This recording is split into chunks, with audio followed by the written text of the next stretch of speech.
Hi everyone, my name is Dr. Maria Lauer-Pfrommer and I am the FNP and the PMC, or the Postmaster Certificate Program Chair here at Herzing University.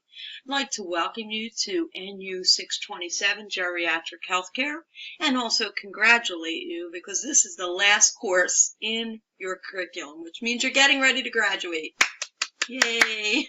A little bit about myself. I am a board certified family nurse practitioner. I'm certified with ANCC, and I'm also a certified nurse educator with the National League for Nursing. I received a PhD in adult education in 2011, and then in 2015 I finished my DNP at Duke University, in which I was humbled to receive an 85% scholarship because I am devoted to teaching and nursing. So very happy to be here, and I'm very excited to be working with you as you go through this course. This is what we're going to cover in this brief presentation. We're going to take a look at the syllabus. We're going to zone in on the grading activities. I want to talk about how to get the grade that you want in this course and what you would need to do. We're going to talk about the clinical. This is a clinical course. There's clinical requirements. There's course requirements. And just briefly, who to contact if you need help. You can always contact me, and I can direct you in whatever to the person that you need. So just want to just briefly, again, this is your last clinical course, yay. We're going to be doing 135 clinical hours plus some coursework, which we'll talk about. Your population that you're working with are men and women of age 65 or over, and most of you will be in some type of setting that deals with a heavier, at least 8 patients a day or better, age 65 and over. Okay, let's take a look at the course syllabus next. Okay, so your course syllabus for NU626 is very much like any other course that you've had. Here you'll find your faculty contact information. You're also going to find in 627 there's additional contact information, and that is for our remediation specialist who works with APEA product line and helps prepare you for the board. So we say APEA faculty contact. Her name is Dr. Michelle Murphy-Rosansky, and the information is there as well. So no matter what section you're in, you will see that information. You would see either Dr. Margaret Harkins, who is a geriatric and adult certified nurse practitioner, very seasoned educator as well as a nurse practitioner, and then Dr. Kimberly Radke, who is also board certified in geriatrics and adult nurse practitioner. So you've got some really expert clinical faculty who are working with you in the course.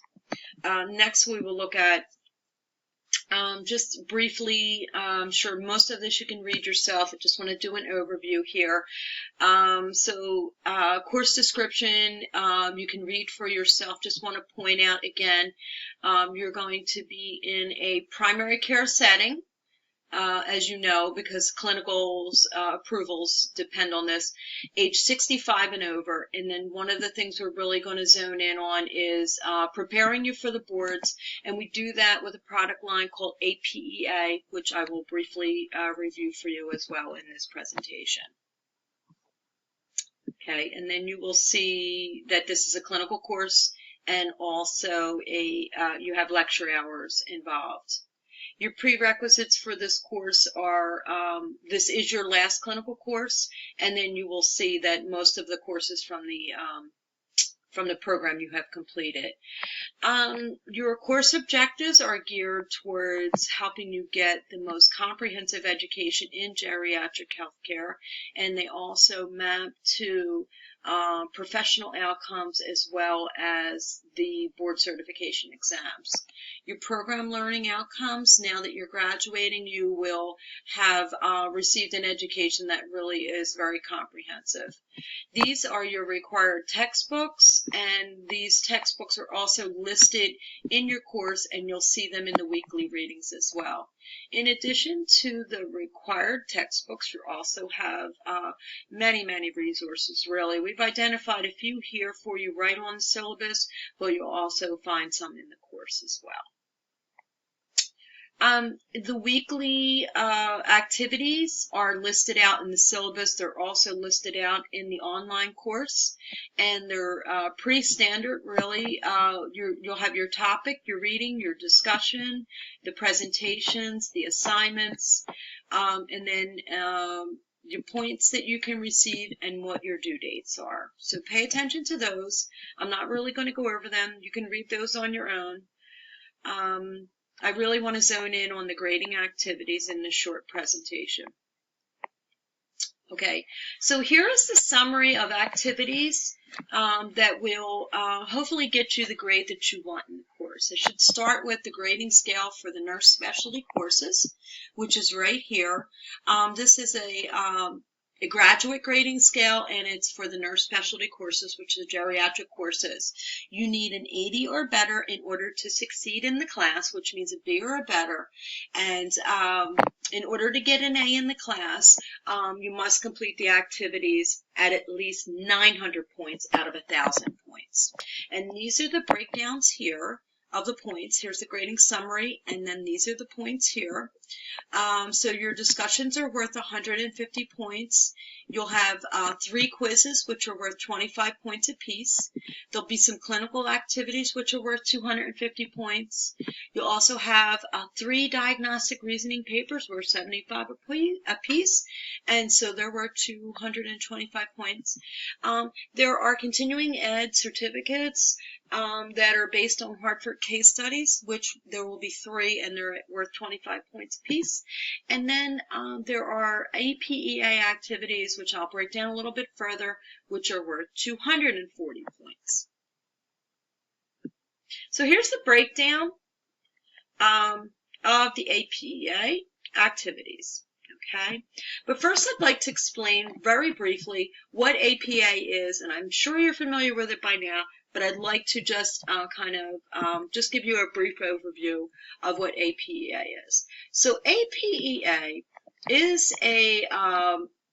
a software packaging or company that helps folks with the boards, if you will. And you have access to, Herzing has invested roughly about $1,200, $1,300 on packages for each of you that will include several components. The first would be a question bank. You may or may not be familiar with this question bank. It's called My Q Bank. In this question bank, there's over 2,500 questions that you can use to practice. We're going to be using them in the course for you to practice on your predictor exam. So that's one benefit that you have. And then we talked about there are predictor exams. Now, the predictor exams that you receive as a student are worth at least $100 an exam, if not more. It just depends on the exam that you're taking. You're going to be getting 2 predictor exams in the course. And then there are also videos that you have access to, if you will. And for some reason this keeps jumping around, sorry. Okay, so what I want to tell you here is that there are review courses they're live review courses, and they're taped. And these review courses will help you prep for the boards. So you have access to these live review courses, and probably this is a better view of that. And it's the same exact course if you were to go and take it live and in person. As you can see, the live review courses they guarantee a 99% pass rate. So this is what we want for you. So now we're going to go back to the APA activities just to break it down a little bit further. So as I said, you're going to receive an APA predictor exam in week 5. Those that score a 70 or better on the APA exam have a 96% chance of passing their boards the first time. So this is why we use this product to help you determine whether or not you're ready for the board. So you'll get one exam in week 5, predictor exam in week 5, and that's worth 50 points. Then in week 6, you're going to evaluate your results from the predictor exam, the first predictor exam, and develop a study plan that's based on those results. And here you have 35 points. And then the second predictor exam will be given to you in week 12, and that is worth 50 points. And then just like you did in week 6, where you evaluated your performance on that exam, you're going to do the same, but now we're going to develop an FNP board success plan, and that paper is worth 35 points. In addition to those points associated with APA activities, there's also practice questions that you will do on your own in weeks 2 through 12. All of those practice questions must be complete in order for you to get the points. This is worth 70 points. So if you don't do all of the 2 to 12, weeks 2 to 12, you'll receive a failing grade or 70 points off. So it's all or nothing. We put due dates of week 13. All of them have to be in as far as the Q Bank questions. Other than that, we didn't put any restrictions on that. We want you to use those questions to practice for the first predictor and then practice for the second predictor, and that was the main thing. And then lastly, I want to talk to you about your clinical activities. So break that down a little bit further from the grading summary.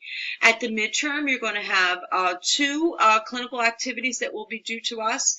A preceptor evaluation of you, that's worth 75 points, and verification of your clinical hours, which are worth 25 points. Your preceptor will sign them.